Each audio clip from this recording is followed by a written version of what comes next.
In his final moments, Ananda Molia reassured his wife and two sons that he was fine, though they could hear his labored breathing from the next room, over the sound of the TV. His wife, Jaya Tavar, made soup for him. Molia struggled out of bed. With the help of eldest son, Amth, the 56-year-old subway station agent made his way to a kitchen chair in their Corona, Queens, home. Sweat beaded on his face. His mouth was open. I wiped his face, Atavar recalled through tears. Then I called out his name. He didn't respond. She sprinkled water on his head. Amth checked his father's weakening pulse. His younger son, Akshay Molia, 16, called 911. EMTs arrived and, for about 10 minutes, aided his breathing with a respiratory device. They then covered him with a white blanket on the kitchen floor. It was April 8 at 9:37 p.m., according to his death certificate. Immediate cause of death was listed as recent influenza-like illness, possible COVID-19. Several hours would pass before his body was lifted off the floor and taken to a morgue, and nearly 3 weeks before his cremation, family members said. I was the last person in the family to see his face before he died, Amth, 21, recalled. I didn't even say goodbye.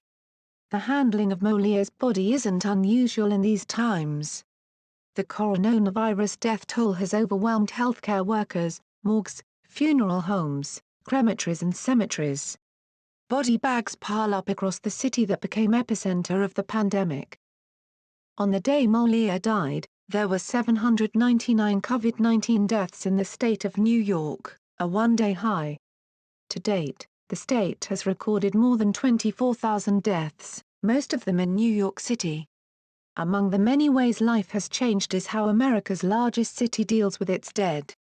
Though the city doubled to about 2,000 its capacity to store bodies, funeral homes are still turning down cremations because they can't hold on to the bodies.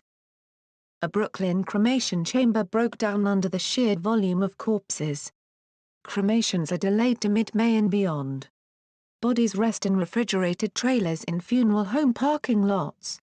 Burials are backed up. So many more deaths than we could have ever imagined, said Joe Sherman, the fourth-generation owner of Sherman's Flatbush Memorial Chapel in Brooklyn. I'm doing this 43 years. I've never seen anything like it. 2 funeral homes take desperate measures. The grim struggle to keep up with death was highlighted on Wednesday, when 4 trucks with as many as 60 decomposing bodies were discovered on a busy street outside a Brooklyn funeral home. A passerby saw fluids dripping from the trucks. The overwhelmed funeral home ran out of space for bodies, which were awaiting cremation, according to a law enforcement source. It brought in trucks for storage. At least one truck lacked refrigeration, with body bags on ice, one source said. It's such a sad situation and so disrespectful to the families, Mayor Bill de Blasio told CNN Friday. That was an avoidable situation. There were lots of ways that the funeral home could have turned to us for help. But they stayed silent. That's a rarity. Overwhelmingly, even with the horrible strain and the emotional strain, funeral homes have really stood by the families in the city and served them. The New York State Department of Health has suspended the license of the Andrew T. Cleckley Funeral Home. Health Commissioner Drive Howard Zucker called its actions appalling, disrespectful to the families of the deceased, and completely unacceptable. CNN sought comment from the funeral home multiple times. On Wednesday, someone identifying himself as its owner declined comment. On Thursday night, 18 bodies were found at an overwhelmed funeral home in New Jersey, State Police Colonel Patrick Callahan told reporters. Mourners are forced to play a waiting game after Molia's body was picked up from the kitchen floor. His family learned that it would be nearly 3 weeks before the Indian immigrant's body could be cremated. In Hindu tradition, bodies are typically cremated a day or 2 after death, Amth Molia said. His father, a devout man who prayed before and after his subway station shifts, was cremated on April 27. The family did not attend the cremation ceremony because of distancing guidelines. "I lit a candle and put his photo in a frame on a table," said his son, a chemistry major at Brooklyn College. "We prayed for his soul. That was all we could really do. A strained deathcare industry has made mourning harder. Every day I remember," Atavar, 50, said of the day her husband died. "I can't sleep. I never saw his face like that. He was the strong one. I never saw him that weak. He took care of us."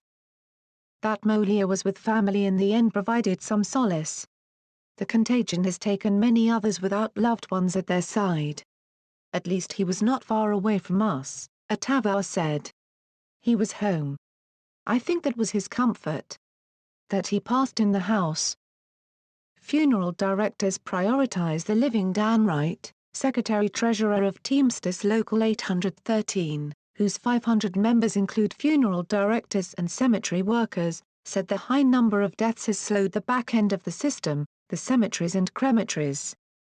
"Obviously we can't be burying people in the dark," he said. "And social distancing has altered the way people bid loved ones farewell. Funerals are basically about gathering together and celebrating somebody's life and saying goodbye," Wright said. "These things have been impossible to do. Funerals directors have been reduced to becoming policemen to prevent people from getting together, standing too close, hugging each other." Sherman, the Brooklyn funeral home owner, said protecting clients and workers is a priority, ensuring distancing and providing sufficient personal protective equipment. "In dealing with this pandemic our main concern is the living," he said. "There are no face-to-face meetings with grieving families. All business is handled online or over the phone. We don't want people in the building," Sherman said. The number of funerals Sherman handles tripled in recent weeks. His business and the memorial home that shares the building with it last week had about 100 calls. His funeral home alone has been doing about 30 deaths a week. 3 weeks ago, Sherman said, he brought in a refrigerated container with space for an additional 30 bodies. "I'm turning down cremations unless it's people that have prepaid them or people I know," he said. "Cremations are 1 month out here in Brooklyn. I don't want to be storing bodies here that long." A cremation oven broke down because of the volume. Richard Moylan, president of Greenwood Cemetery in Brooklyn, started as a grass cutter in 1972. Now he's closing in on 5 decades there. "The volume of burials for us all at one time is overwhelming," he said. "The volume of cremations is something we've never seen." Cremations at Greenwood have jumped from as many as 70 to 130 per week, Moylan said. "Burials more than double to a dozen each day. And if we had the capacity we would be doing more," he said of cremations. "People are sending bodies out of state, out of the city.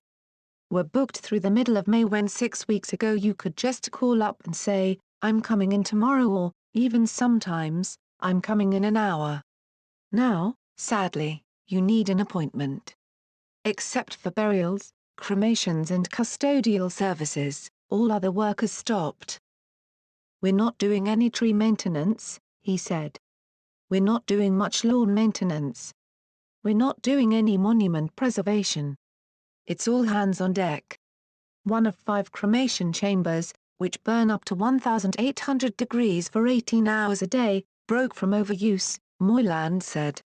"When we started going longer hours the chamber's brick wall basically just gave way," he said. Moylan sometimes watches burials from his office. "We try to keep burials as close to a traditional burial as we can," he said. "We had a COVID victim and there were our guys in hazmat suits and the family staying on the road away from the casket. Someone said a few prayers. They got back in their cars. Then I realized there were more cars of people who didn't come out."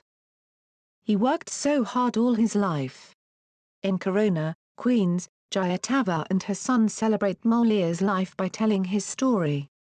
He arrived in New York in the mid-1990s from Hirua village in Karnataka, India, where he taught chemistry at a university. He managed several chain drug stores. He was a security guard and worked 5 years as a subway station agent.